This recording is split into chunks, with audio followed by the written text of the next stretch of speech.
The motherboard is a flat circuit board where all other components are connected. Bó mạch chủ là một bảng mạch phẳng nơi kết nối tất cả các linh kiện khác. It acts like a central hub, allowing electricity and data to flow between the CPU, RAM, GPU, storage, and other devices. Nó hoạt động như một trung tâm kết nối, cho phép dòng điện và dữ liệu lưu thông giữa CPU, RAM, GPU, ổ lưu trữ và các thiết bị khác. Slots, ports, and sockets on the motherboard provide physical connections for components.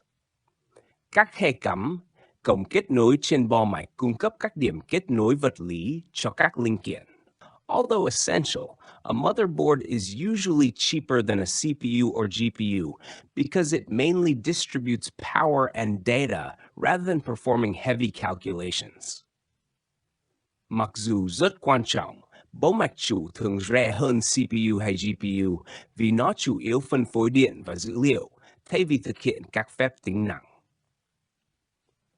Central Processing Unit, bộ xử lý trung tâm.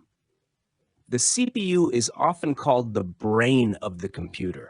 It sits in a socket on the motherboard. CPU thường được gọi là bộ não của máy tính. Nó được gắn trong một khe cắm trên bo mạch chủ. It processes instructions from programs, performs calculations, and controls all tasks. Nó xử lý lệnh từ các chương trình, thực hiện các phép tính và điều khiển tất cả các tác vụ.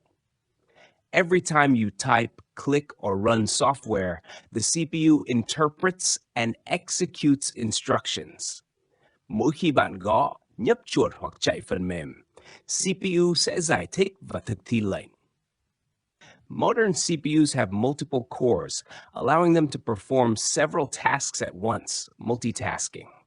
CPU hiện đại có nhiều lõi, giúp thực hiện nhiều tác vụ đồng thời đa nhiệm.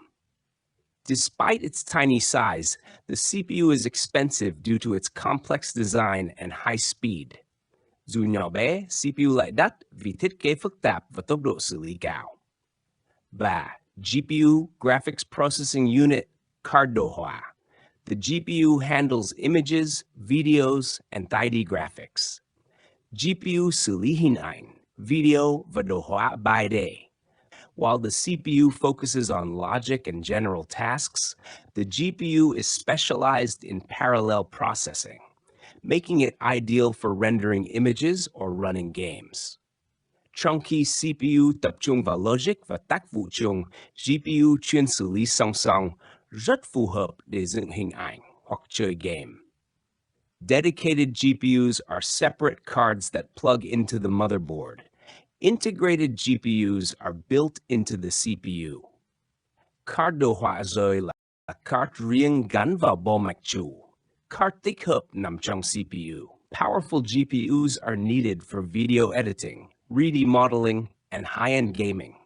GPU mạnh mẽ cần thiết cho chỉnh sửa video, mô hình 3D và chơi game cao cấp. 4. Hard drive, HDD, ổ cứng cơ học.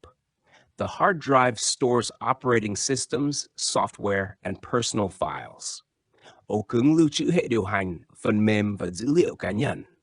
Inside, it has spinning magnetic disks and a moving read-write arm. Bên trong có các đĩa từ quay và cần đọc ghi dữ liệu di chuyển. HDDs can hold large amounts of data, but are slower than modern storage solutions. HDD có thể lưu trữ nhiều dữ liệu, nhưng chậm hơn các giải pháp lưu trữ hiện đại. They are ideal for storing big files like videos, photos, or backups.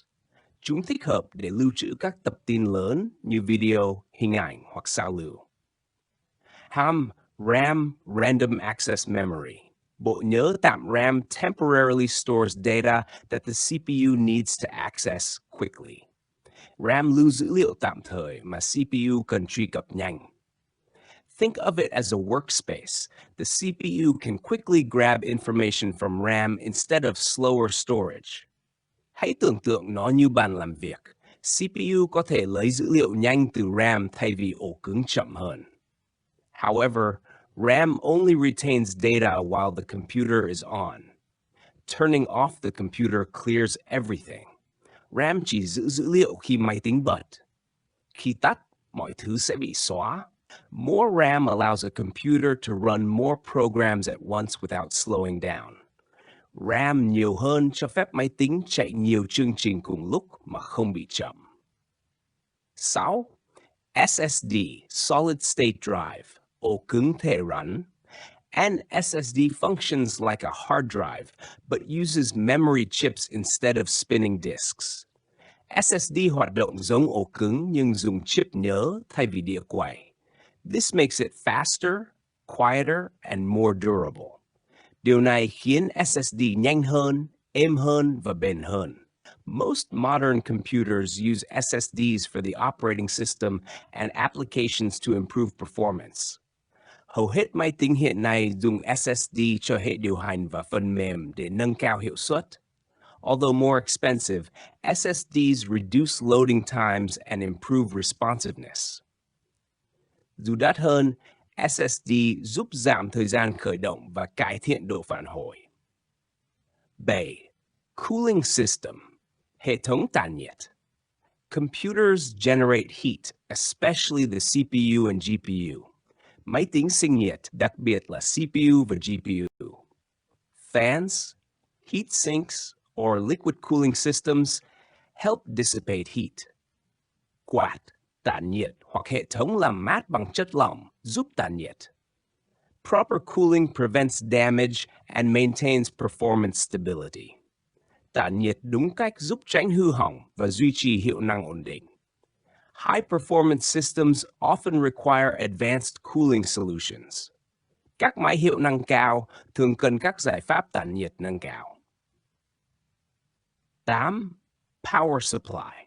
Bộ nguồn, the PSU, converts electricity from a wall outlet into suitable voltage for computer components. Bộ nguồn truyền điện từ ổ cắm sang điện áp phù hợp cho linh kiện. It ensures that the CPU, GPU, and other devices receive stable power. Nó đảm bảo CPU, GPU và các thiết bị khác nhận được nguồn điện ổn định. Laptops use built-in PSUs with rechargeable batteries for portability.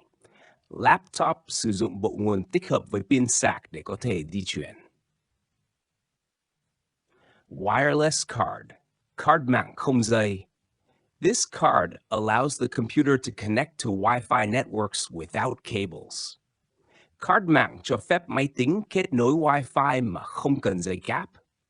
Without it, a computer must use an Ethernet cable to access the Internet. Nếu không có, máy tính phải dùng cáp Ethernet để truy cập Internet. Modern wireless cards support high-speed Wi-Fi and Bluetooth connections. Card mạng hiện đại hỗ trợ Wi-Fi tốc độ cao và kết nối Bluetooth. Pattern 10. Case, vỏ máy tính. The case is the protective outer shell for all components. Vỏ máy tính là lớp bảo vệ bên ngoài cho toàn bộ linh kiện. It directs airflow and supports cooling systems like fans or liquid cooling. Nó điều hướng luồng khí và hỗ trợ hệ thống làm mát như quạt hoặc tản nhiệt chất lỏng. Cases come in different sizes, compact for small setups or towers for gaming and high-performance PCs. Vỏ máy có nhiều kích thước, nhỏ gọn cho cấu hình cơ bản, hoặc dạng tháp cho máy gaming và máy hiệu năng cao.